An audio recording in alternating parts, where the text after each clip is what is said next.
Les pionniers chez Fred Mazzella. Fred vous répond. On continue avec vos questions. Chaque semaine, vous pouvez me poser toutes les questions que vous voulez. Je suis là pour y répondre sur votre activité, sur l'écosystème des startups, sur l'entrepreneuriat, sur l'innovation, sur, je sais pas, des questions sur ce qui vous passe par la tête.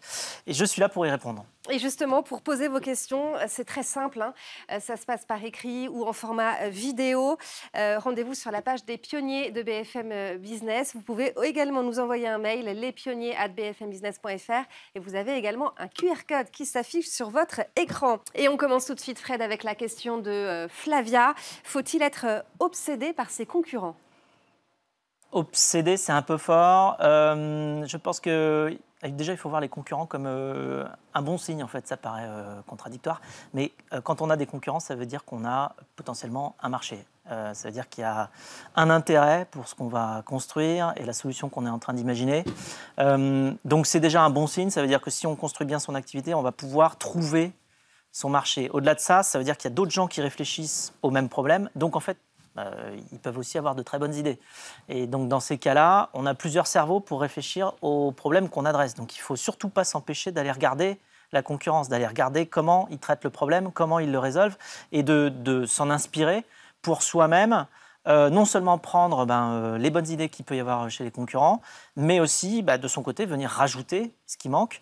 Et donc, de manière justement incrémentale, en complémentant ce qui existe et ce qu'on pense qui doit être fait, on arrive à construire généralement le meilleur produit. Donc ça, c'est quand même très important. Alors après, en plus, maintenant, aujourd'hui, on voit de plus en plus de sociétés dites à mission, donc on est tous en train de travailler quand même ensemble sur la même mission.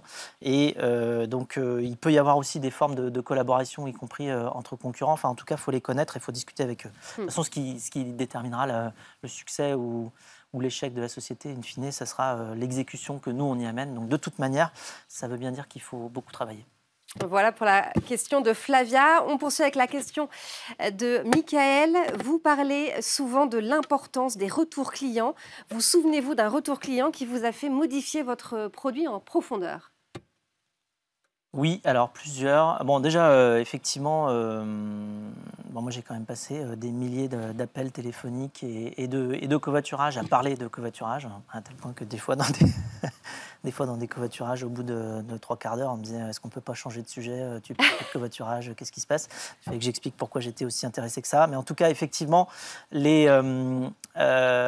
prendre les retours, surtout d'utilisateurs, c'est extrêmement bénéfique. Je me souviens d'un trajet que j'ai fait entre Villeurbanne et Paris avec quelqu'un qui s'appelait Philippe, c'était une mine d'or en fait. Il m'a dit tellement de choses qui m'ont permis d'aller améliorer le produit, notamment sur tout ce qui était confiance et fiabilité. C'est-à-dire c'était un très très grand covoitureur. Hein. Il avait eu il m'avait dit qu'il avait noté dans son téléphone 174 personnes qu'il avait appelées et qui n'étaient pas venues. Mais ça, c'est ceux qui n'étaient pas venus. Il y avait plein d'autres qui étaient venus, évidemment, qu'il avait eu. Ce qui fait que quand il le rappelait, il voyait marqué lapin, il avait marqué lapin. Oui. Et il disait, lui, je ne vais pas le prendre parce que la dernière fois, il m'a dit qu'il venait, puis il ne venait pas. Et donc, du coup, c'est comme ça qu'on a amélioré le produit avec le système de réservation, en se disant, c'est pas possible. Il ne va pas y avoir 10 000 Philippe qui vont avoir la patience de rentrer 174 fois le mot lapin dans leur téléphone pour savoir que cette personne-là ne viendra pas.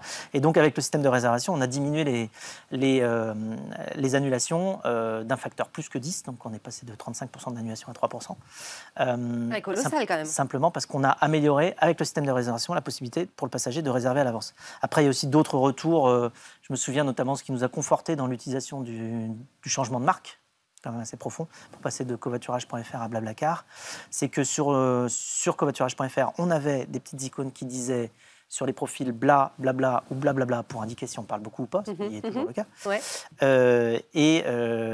J'avais eu plusieurs utilisateurs qui m'avaient dit qu'ils avaient utilisé un service de covoiturage, mais ils ne savaient plus lequel. Par contre, il y avait des petites icônes bla, blabla et blablabla sur le site, et ça les avait beaucoup marqués. Et ils se souvenaient que de ça. Ils ne se souvenaient même plus qu'on s'appelait covoiturage.fr. Donc quand on a choisi Blablacar, je me suis dit c'est bon, c'est quelque chose dont ils vont se souvenir. Ouais, la marque était déjà forte, c'est clair.